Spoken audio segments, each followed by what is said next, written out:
Hello students, welcome back. In this piece of video, we are going to complete the poem under the heading Poems by Milton. In the previous class, we had completed On Time, and now in today's class, we will complete on Shakespeare that was written in 1630. It is an epitaph, a 16-line poem which is completely maintaining the rhyme scheme in couplets. इसका अर्थ समझिए, ये पूरी की पूरी जो 16 line की कविता है, हर 2 line का जो राइम स्कीम है वो एक दूसरे से मैच कर रहा है. When you will go through the poem, you will realize and understand its beauty. The poem is all about eulogizing the immense popularity and greatness of Shakespeare's work. John Milton was his great admirer, and so in this piece that we are going to read today, he just wants to ask us whether any stone structure would be befitting for his memorial, or rather it is better that he have his memories in the heart and soul of every individual that will last for the time immemorial. It means until this earth exists, until the humanity exists.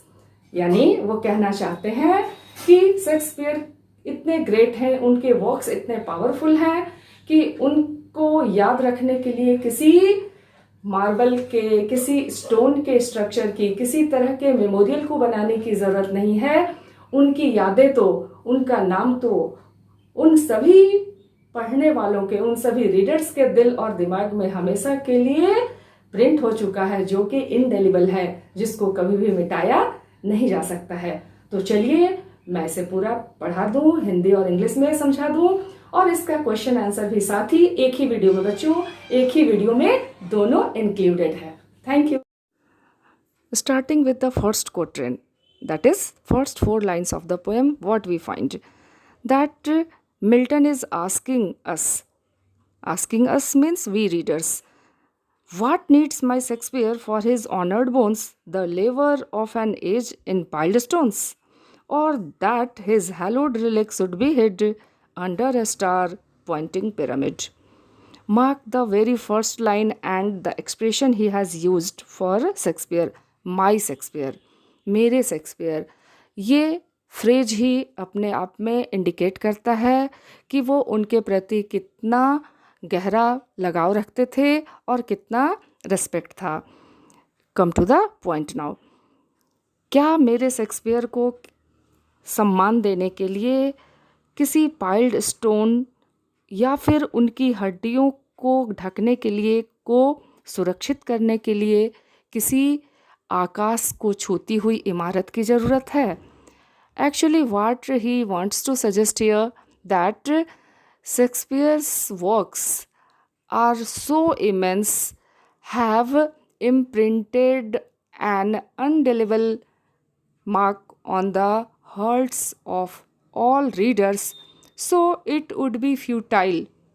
ये बिल्कुल बेकार होगा कि उनके शरीर को सिर्फ ढकने के लिए, उनकी हड्डियों को कवर करने के लिए हम किसी स्टोन को पाइल करके, यानी पत्थरों को एक के ऊपर एक लगा के कोई गगनचुंबी इमारत या कोई स्मारक बना दे, तो क्या मेरे शेक्सपियर के लिए यही काफ़ी होगा?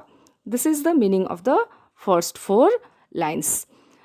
He here adds, actually he is here highlighting the importance that he is very, very connected. He feels very connected to the writer and shares his innermost feelings that he had for him. Moving to the next 4 lines, देखिए क्या. Dear son of memory, great ear of fame, what need thou such weak witness of thy name? Now, what he calls him, अब वो उनको क्या कहते हैं कि वो तो डियर सन ऑफ मेमोरी है. मेमोरी यानी यादें, और शेक्सपियर को यहाँ कहा जा रहा है कि वो तो मेमोरी के पुत्र हैं और उन्हीं के उत्तराधिकारी हैं. फेम, प्रसिद्धि के उत्तराधिकारी है. यानी शेक्सपियर को किसी खास स्मारक, किसी बड़े टुम्ब या इमारत को अपना मेमोरियल बनाने की ज़रूरत नहीं है। उनके नाम को एक जनरेशन से दूसरे जनरेशन तक ऐसे ही कैरी किया जा सकेगा, क्योंकि वो तो खुद मेमोरी के बेटे हैं और प्रसिद्धि के उत्तराधिकारी हैं। That's why he need not these weak symbols or witnesses. According to John Milton, the stone structure or the concrete structures, whatever physical we make for his memory, are weak signs. They can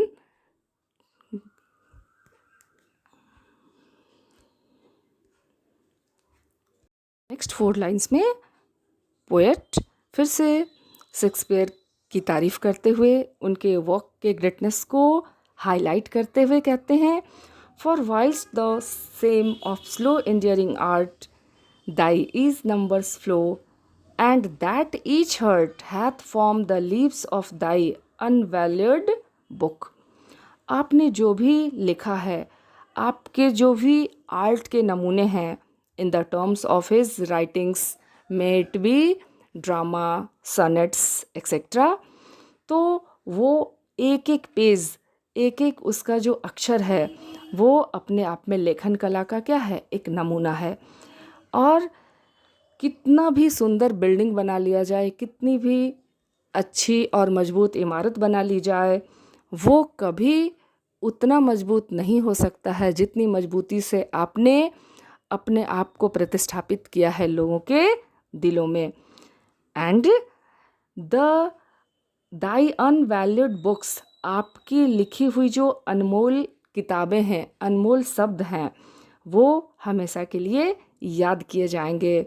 those Delphic lines with deep impression too, वो सुंदर सी लिखावट and at the same time having deep impression over the readers. Then thou our fancy of itself believing, and so आपकी जो कल्पना है, आपकी जो fancy है, वो क्या है, सेल्फ बिलीविंग है, कि वो लोगों के लिए एक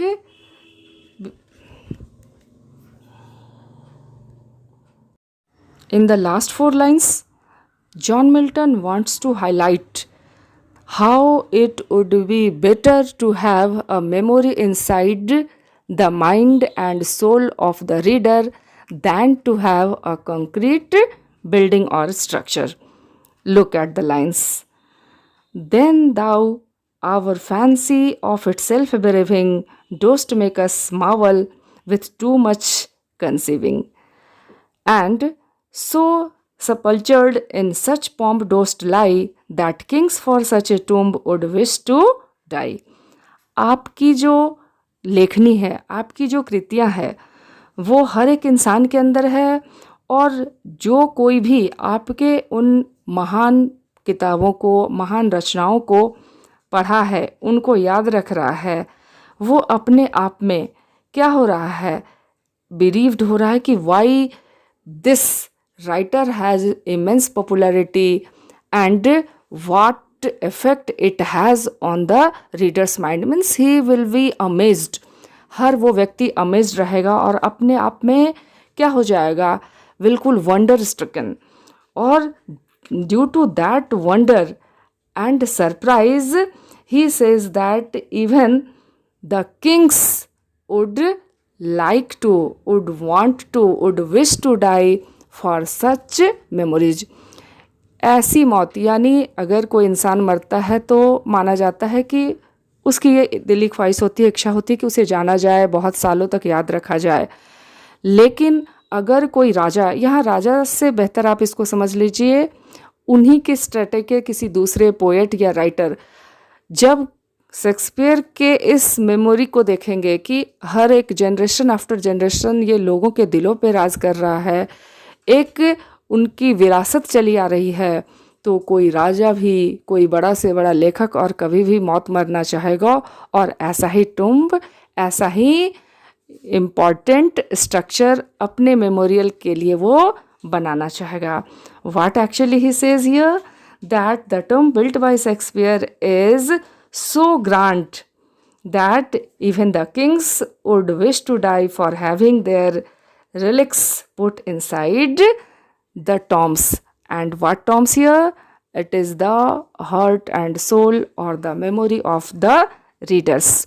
So, any stone structure, any physical structure is not useful because फिर से हम उसी लाइन को हाईलाइट करेंगे. पहले लाइन में जैसे वो बोले हैं माई शेक्सपियर, जॉन मिल्टन के शेक्सपियर को किसी स्टोन स्ट्रक्चर की ज़रूरत नहीं है, क्योंकि वो तो सदियों से किसके दिलों पर राज कर रहे हैं? उनके हर पढ़ने वाले के दिलों पर राज कर रहे हैं. The poem completes here. Thank you for today.